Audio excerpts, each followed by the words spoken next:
Hey guys, it's Michelle with Michelle Creations.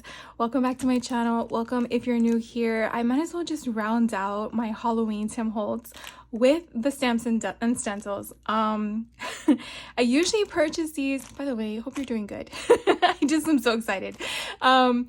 I usually purchase these from scrapbookingmadesimple.com, and when I didn't see them pop up, I had reached out to them because I like to support small businesses in many different areas as much as I can. And so when they informed me that they did not participate in their Halloween launch for Stampers Anonymous, I was kind of bummed, to be honest with you. But then I went to my alternate go-to, which seems to be a cherry on top lately. I always try to look for the best deal because, you know, I want my money to go far. So I was able to actually purchase everything because I wanted to, not because I had to, but because I wanted to. So I wanted to share with you first the stamps. I am just so excited about these stamps, and I really can't wait to make with them.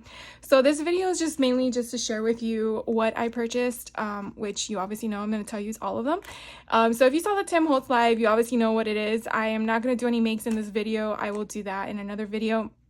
But in case you are one that missed the video, I will drop his link down below so you can see his launch for these stamps along with all his makers and his makes that were made by his makers, because you get so much inspiration, and he points out to you what they did, what they used, and take notes. That's all I gotta say. So this one here is Spooky Spirits, and it's number CMS 492.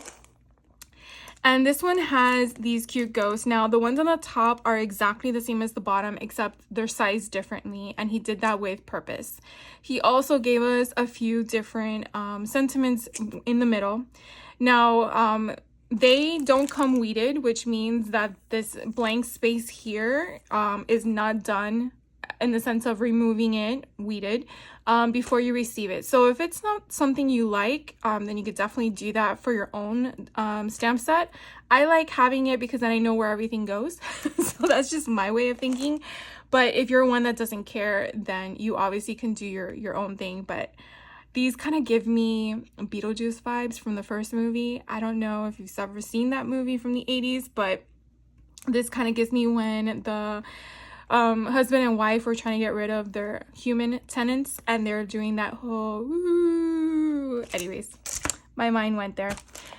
This one here is called Boo Crazy, and it's CMS 495.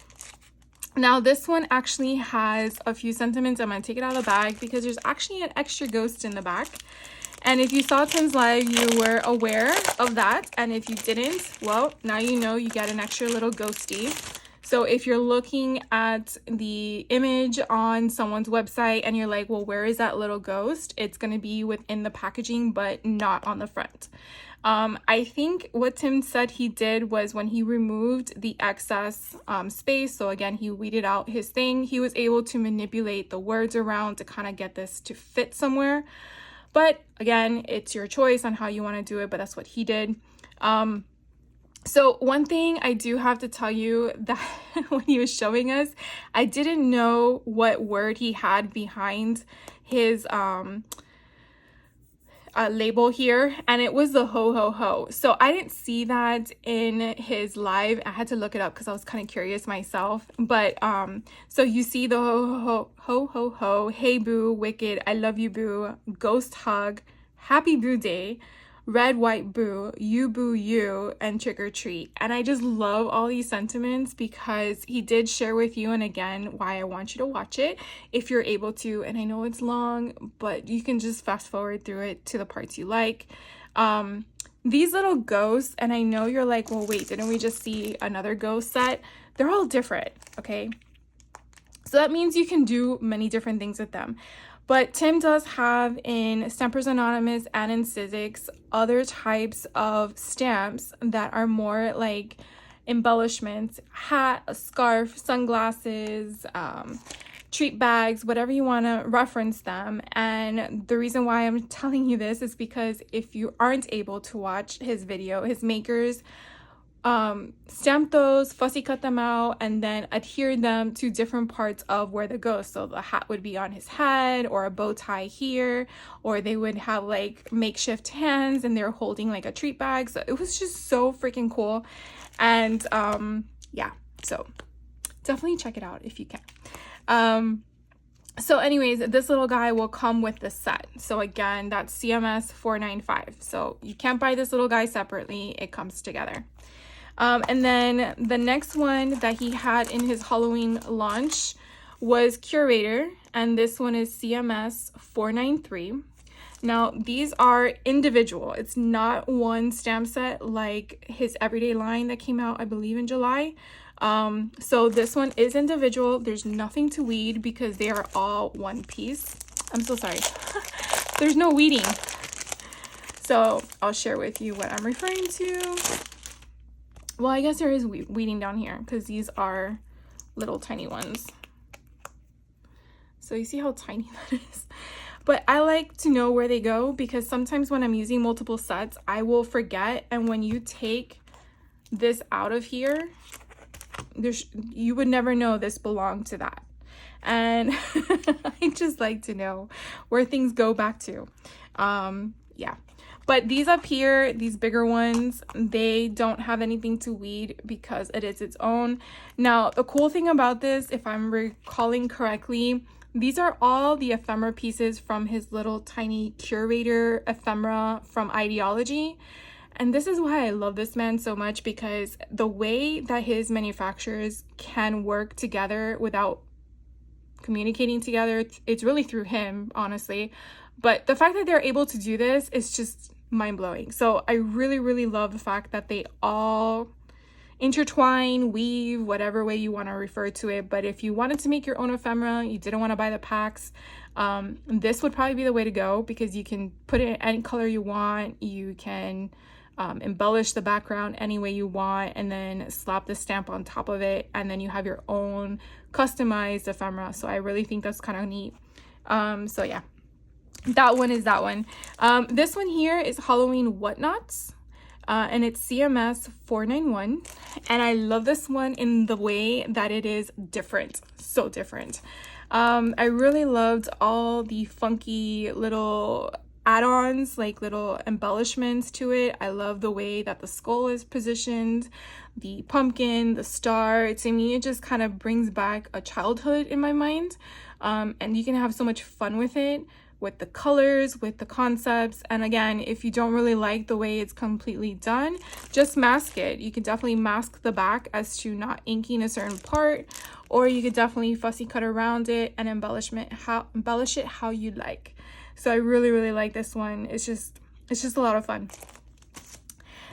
This one is like, I think, my all-time favorite. So this one's called Framed Frights, and it's CMS 494.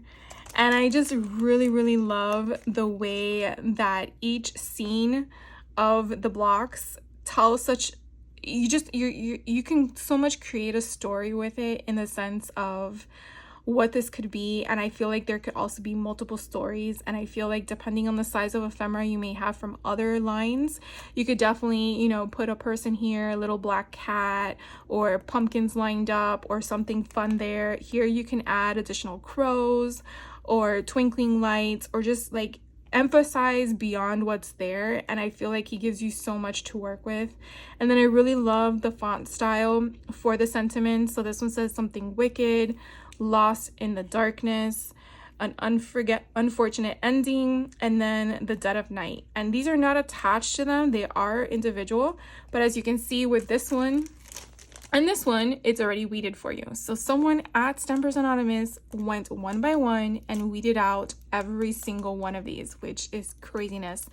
But just so you know why you say some of them are and some of them aren't, it just depends on the time management in order to keep something affordable for us to purchase. So that was all the stamps, and I'm going to show you now the stencils. So he has two different options for stencils. He has one in a larger stencil option and then one in a smaller one. So the ones that are larger do come individually. And so you see this one here, and I believe they have numbers on the back. This one is THS 184 and it's called Batty. And I want to say that it's right here also engraved at the bottom of your stencil. So if for some reason you lose the backing of the packaging, you could definitely take some ink and kind of put that there. That's not going to be you want water resistant. And you can basically kind of see it a little bit better than turning it sideways to get the number, in case you wanted to know that. So these are just bats, which I love. Oh my god, this is so yummy. When I say yummy, I just mean fun to work with. So this one here is THS 185 and it's referred to as bones. So again, it's just the skeleton, the torso. And then this one here is THS 186 and it's called Jax.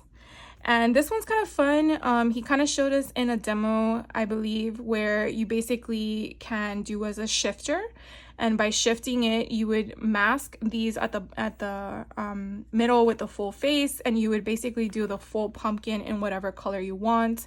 And then you would switch it up where you would mask the pumpkins and then you would unmask the pumpkin faces, and then you would layer it on top with another color. So depending on the inks you're using, you definitely just want to make sure that you're using something that if you're overlaying on top, depending on the base layer, is not going to be conflicting. So what I'm referring to is if you're using archival ink, which is water resistant, waterproof, and then you're putting on top of that like your glossy accents or sparkle paste, it's not going to ruin the base that you put on because it's water resistant. But if you're using distress and then you put something that's a water-based substance on top of it, there's a possibility that the color can come through or just deter, from my understanding. So I'm sure talking it and showing it are two different things, because I am one visual versus hearing. So I understand that. So hopefully I will be able to do a demo to kind of explain that to you in another video. But just in case you haven't gotten there yet, I just wanted to share that with you as well. And then, so he has the small ones. They're exactly the same as the three I shared with you, but they are in different scale. And so I get them because sometimes I never know what kind of make I'm working with. And again, I just find it just so satisfying that you have different options to choose from. So you can definitely see the difference in your pumpkin is like really different. So these pumpkins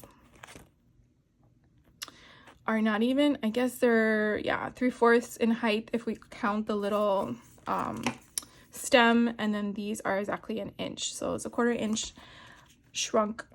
So that's kind of fun. And then look at the scale of the torso, the skeleton torso. I mean, it's just, it's the fact that they were able to do this. Now obviously here I would probably be very careful. I would go with the grain of the cut if you're using a foam brush or something, because if you go this way you probably will break that because it's very fine. So I would definitely just make sure that you're paying attention to stuff that are like that, especially like here. Again, they're very thin of a space between where you're supposed to get the ink in, and so you might want to choose a different type of dabber or go in the movement of your cut, not the cut but the stencil. And then the same thing with this one. You can definitely see the scale. So these are really, I think, his medium tags. So if you're using a medium tag, then these are probably the ones you want to work with. But sometimes you're working with a 6x8 or a 12x12, or you're using a vignette. And so sometimes these are the ones that may come in handy if you're wanting a scale to be larger, or an etc. tag. I mean, again, options are endless sometimes when it comes to stuff. So I like to just have the things on hand and then work from them from there. So that is my mini haul today. I told you I was gonna keep it short and sweet, but I wanted to just kind of share with you all of the fun stuff that I was able to get my hands on, and hopefully in a couple days have a bunch of Halloween makes, because I'm gearing up for Halloween. I've been going through my head trying to figure out what I want to share with you guys. and I definitely need to get my boo bags ready for my neighbors because I want them to enjoy it all October month long. And if you've never done a boo bag, hopefully some of the stuff I'm gonna do might inspire you. So hopefully you'll stay tuned for that. Thank you guys so much for hanging out with me. I really had a good time sharing with you all this stuff and giving you some tidbits. If you have any questions on anything I shared, definitely let me know. And thank you so much for watching. And if you like the content, you know what I'm gonna say, hit that like button. And I will catch you on the next one. So take care, guys. Bye.